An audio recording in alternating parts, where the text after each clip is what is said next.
ಹಿರಿಯರು ಕಿರಿಯರು ಮಕ್ಕಳು ಮರಿಗಳಿಗೆಲ್ಲ ಶರಣರಪ್ಪ ಶರಣು. ಭಾರತ ಭಾಗ್ಯ ವಿಧಾತ, ಭಾರತ ಭಾಗ್ಯ ವಿಧಾತನ ಕತಿ ಹೇಳಕ್ ಬಂದಿದೀವಿ ಸ್ವಾಮಿ ನಾವು. ಹಿಂಗಂತ ಆಡೋರು ಮತ್ ನೋಡೋರ್ ನಡುವೆ ಒಂದ್ ಒಪ್ಪಂದ ಮಾಡ್ಕೊಂಡು ಶುರು ಮಾಡೋಣ ಸ್ವಾಮಿ ನಾವು ಮಾಟನ.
ನೀರ್ ಕೇಳಿದ್ರೆ ಆ ಜಾತಿ ಕೇಳ್ದಾರು, ನಾ ಮೇಲಂದಾರು ನೀ ಕೀಳಂದಾರು. ನೀರ ಕೇಳಿದ್ರೆ ಮೆಟ್ಟ ಕೊಡ್ದಾರು.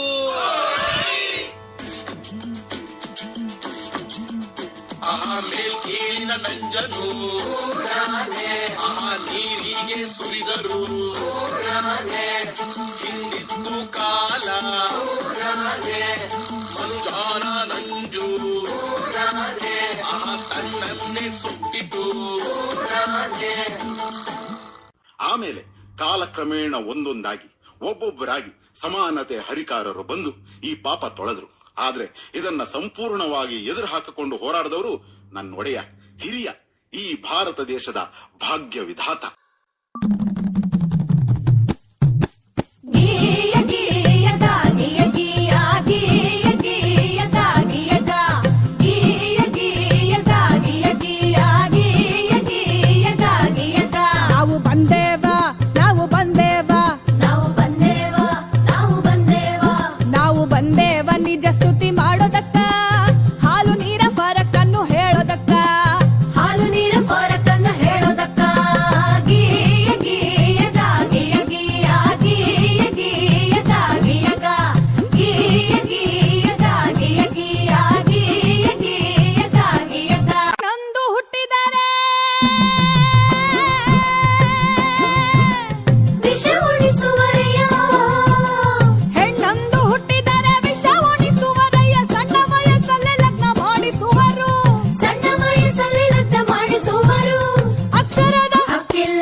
ತಂಗಿ, ಹೆಣ್ಣು ಅನ್ನೋದು ಈ ಸಮಾಜದಲ್ಲಿ ಒಂದು ಜೀವಿಯಾಗಿರ್ಲಿಲ್ಲ.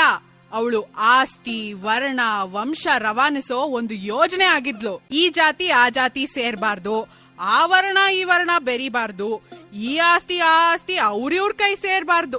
ಹಿಂಗೆಲ್ಲ ಆಗ್ಬಾರ್ದು ಅಂದ್ರೆ ಹೆಣ್ಣಿಗೆ ಯೋಚಿಸೋ ಶಕ್ತಿ ಕೊಡ್ಬಾರ್ದು. ಹಾಗೆ ಅವಳಿಗೆ ಒಪ್ಪಿಗೆ ಇದೆಯೋ ಇಲ್ವೋ, ಅವಳ ಬುದ್ಧಿ ಮತ್ತು ಮೈ ಮಾಗಿದ್ಯೋ ಇಲ್ವೋ, ಅವಳಿಗೆ ಜಾತಿಯಲ್ಲೇ ಮದುವೆ ಮಾಡಿಸ್ಬಿಡೋದು. ಹೆಣ್ಣು ಆಸ್ತಿ ತಗೋ ಬರ್ತಾಳೆ, ಹಾಗಾಗಿ ಒಬ್ಬ ಗಂಡಿಗೆ ಹೆಚ್ಚೆಚ್ಚು ಮದುವೆ ಮಾಡಿಸಿದಷ್ಟು ಹೆಚ್ಚೆಚ್ಚು ಆಸ್ತಿ ಬರುತ್ತೆ.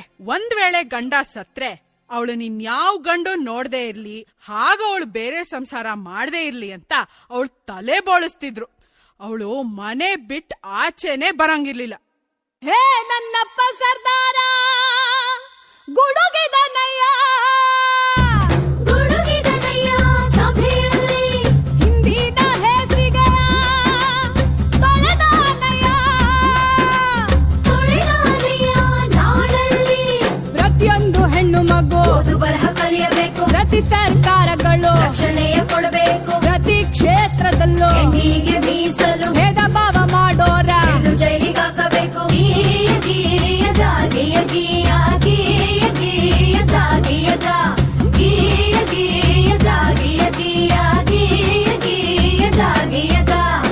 ಅದು ಅಲ್ಲದೆ ನನ್ನ ತಂಗಿ ಕೇಳೆ ಹೊನ್ನ ಮದರಂಗಿ, ಪ್ರತಿಯೊಂದು ಕ್ಷೇತ್ರದಲ್ಲೂ ಹೆಣ್ಣಿಗೆ ರಕ್ಷಣೆ ಇರಬೇಕು. ಹಾಗಂತ ನನ್ನಪ್ಪ ಸರ್ದಾರ ಕೊಡಿಸಿದ ಹಲವು ಸವಲತ್ತು. ಪ್ರತಿ ಕಾರ್ಖಾನೆಯಲ್ಲೂ ಪ್ರತ್ಯೇಕ ಶೌಚಾಲಯ, ಪ್ರತಿಯೊಂದು ಕೆಲಸಕ್ಕೂ ಸಮನಾದ ವೇತನ, ಹೆರಿಗೆ ರಜೆಯನ್ನು ತಪ್ಪದೇ ನೀಡಬೇಕು. ಹೆಣ್ಣು ಶಿಶು ಹತ್ಯೆ ಇನ್ನು ಮುಂದೆ ನಿಷಿದ್ಧ, ಹೆಣ್ಣಿನ ಶೋಷಣೆಗೆ ಜೈಲೇ ಶತಸಿದ್ಧ.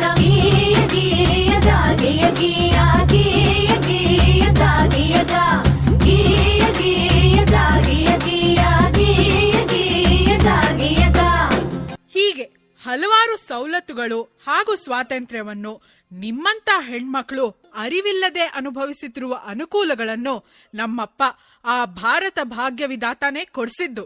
ಹೆಣ್ಣು ಮಕ್ಕಳಿಗೆ ಆಸ್ತಿಯಲ್ಲೂ ಹಕ್ಕುಂಟು, ಗಂಡು ಹೆಣ್ಣು ಎಂಬ ಭೇದಕ್ಕಿನ್ನೆಲ್ಲಿ ಎಡೆಯುಂಟು. ಕಳೆದು ಹೋಯ್ತು ಹಳೆ ಕಾಲ, ಬರ್ತೈತೆ ಹೊಸ ಸುಗ್ಗಿ. ಪ್ರತಿಯೊಬ್ಬ ಪ್ರಜೆ ಈಗ ನಿಂತನೋ ಎದೆ ಹಿಗ್ಗಿ, ಪ್ರತಿಯೊಬ್ಬ ಪ್ರಜೆ ಈಗ ನಿಂತನೋ ಎದೆ ಹಿಗ್ಗಿ, ಪ್ರತಿಯೊಬ್ಬ ಪ್ರಜೆ ಈಗ ನಿಂತನೋ ಎದೆ ಹಿಗ್ಗಿ.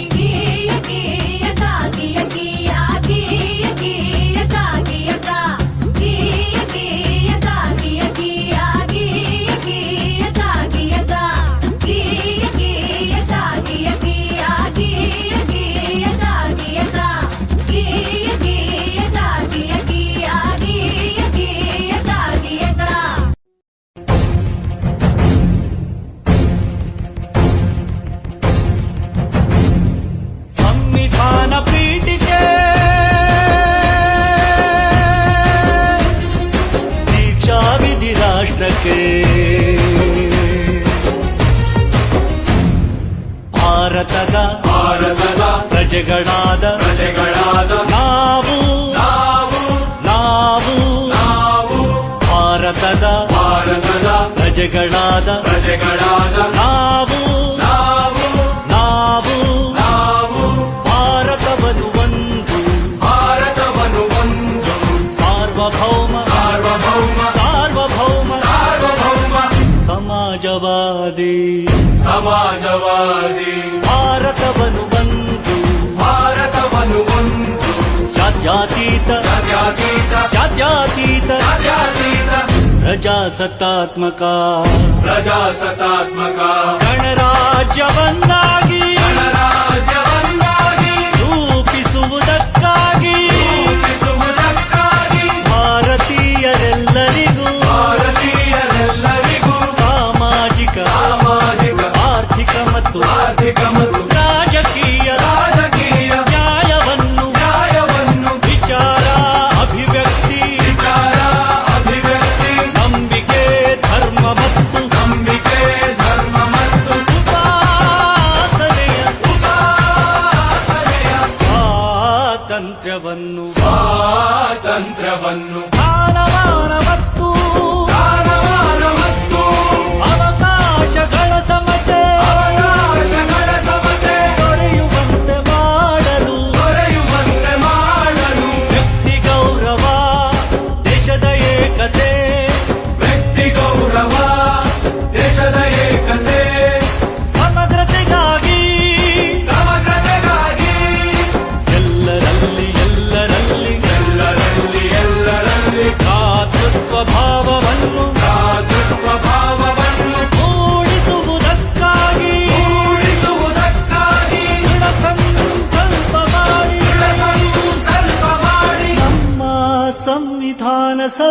ಸಭೆಯಲ್ಲಿ ನಮ್ಮ ಸಂವಿಧಾನ ಸಭೆಯಲ್ಲಿ 1949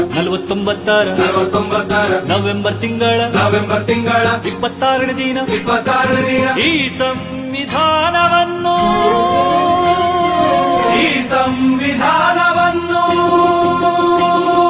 ನಮಗೆ ನಾವೇ ಅರ್ಪಿಸಿಕೊಂಡು